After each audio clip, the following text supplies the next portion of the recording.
May operation Oplan Tokhang. Naalala niyo pa ba ang Oplan Tokhang?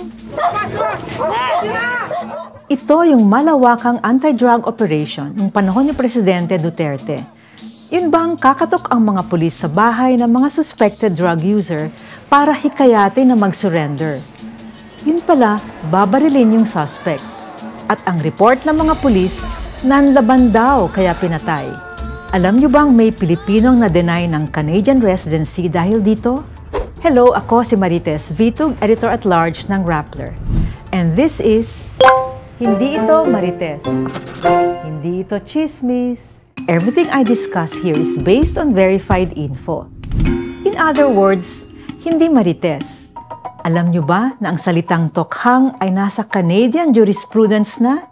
Ginamit ng isang judge sa kanyang desisyon na may kinalaman sa dating pulis na nag-a-apply ng permanent residency sa Toronto, Canada.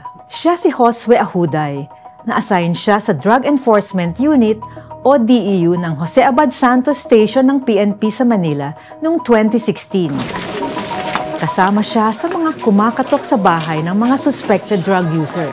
Pagkalipas ng 3 buwan, umalis siya sa DEU dahil mapanganib daw ang trabaho niya at ikakasal na siya. Pero tuloy pa rin ang assignment niya sa Jose Abad Santos Station. Noong 2019, nabigyan siya ng medalya para sa contribution niya sa anti-illegal drug campaign. Nag-resign si Ahuday noong 2021 para makasama ang kanyang asawa sa Canada. Nag-apply siya para maging permanent resident doon. Kaya lang nitong Enero, na-deny ang kanyang application. Sabi ng korte, complicit o kasabwat si Ahuday sa tokhang. Sabi ng korte, he made a voluntary, knowing and significant contribution sa mga krimen ng PNP nung nilunsad ang drug war. Mahigpit ang Canada. Ayon sa kanilang batas, hindi maaring maging permanent resident kung may human rights violations o nag-commit ng crime against humanity. Kasama dito ang murder. Maaaring malupit ang batas, ngunit ito ang batas.